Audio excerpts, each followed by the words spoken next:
Do you know about the dangerous island in the world? It is not because of wars, not because of sicknesses, not because of hunger. It was a place because of freedom. This is where the wrong people found freedom. Now I am going to ask you something. I am really curious about your answer. Do you think people can govern themselves without any rules? Please write your answer in the comments. I want you to give your answer before you finish watching this video. This island has already answered this question a time ago in 1650. The answer will surprise you. First, imagine this. You are in Europe in the 1620s. You have run away from war, or from your boss, or from debt. You get on a ship. You do not know where it is going. The only thing you know is that you cannot go back. That is how people came to Tortuga. These people did not want to be pirates. They just wanted to survive.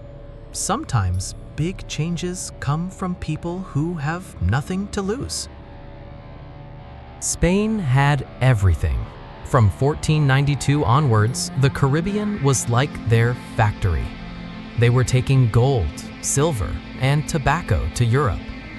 Even the Pope agreed that the New World belonged to Spain. France, England, and the Netherlands were watching. Then the French came anyway. The first people who arrived were not soldiers. They were not rich. They were men who had nothing left in Europe. They landed on the coast of Hispaniola. They hunted animals and pigs that the Spanish had left behind. They smoked the meat over fires, which they called boucans. In French, a man who uses a boucan is called a buccaneer. In English, we call them buccaneers. At first, they were not pirates. They were just trying to survive. The Spanish noticed them eventually. They did what they knew how to do. They sent soldiers, burned villages, and killed the animals. Those who ran away took refuge on an island. It was 25 miles long and 5 miles wide. The island had a harbor, dense jungle, and steep cliffs on the northern coast. The Spanish could never land there. The island's name was La Tortuga, or Turtle Island. Now pay attention. This is the part that Hollywood never shows you. These men with no government, no rules, no army, what did they do? Did they become crazy? No, they built a society. Every pirate signed a contract before setting sail. They called it the Articles. These articles said that if you lost an eye, you got 100 pieces of money. If you lost a hand, you got 200 pieces of money. And if you lost a leg, you got 500 pieces of money. These were not suggestions. They were contracts that you had to follow. Now think about this at that time. What did a sailor in the British Royal Navy get for losing a leg? Nothing. He was left to beg on the streets of London. So the pirates had a system to help workers 100 years before the European countries did. And there is more. Captains were chosen by the crew. A captain who was mean could be voted out of command. The distribution of loot was not up to the captain.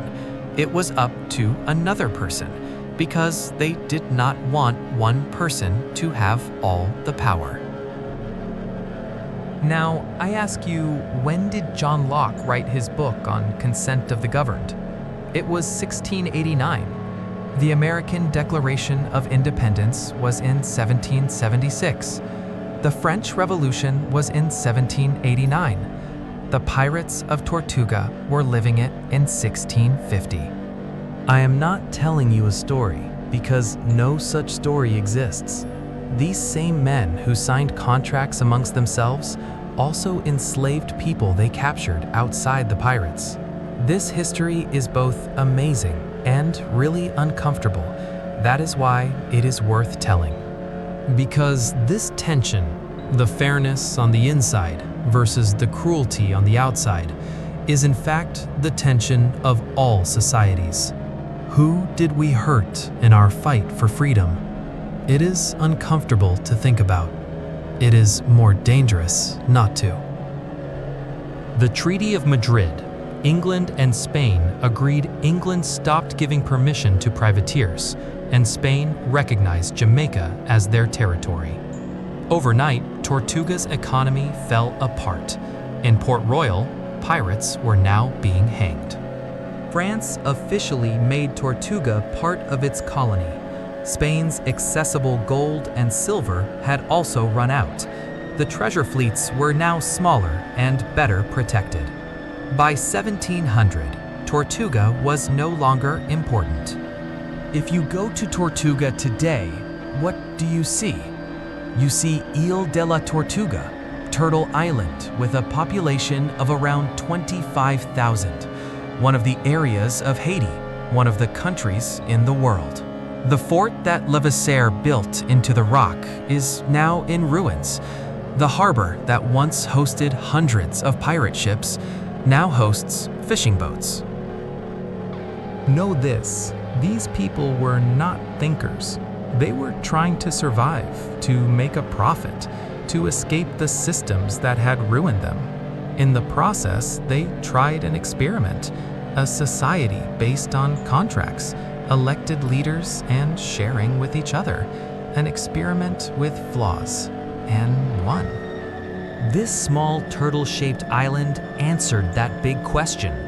Can people without any institutions, without any inheritance, govern themselves? Tortuga's answer was yes, with courage and a lot of spirit. Now, I want to ask you a few things. First, I asked at the beginning of the video, can people govern themselves without rules? After hearing the story of Tortuga, has your opinion changed? Please write it in the comments. Second, most people who watch this video will not talk about it with anyone. If you want a friend to know this story, it is one button to share it. Third, if you believe that history is more interesting than what Hollywood tells you, the next video is for you. Keep watching, because the best parts of history are always the parts that the teachers skipped.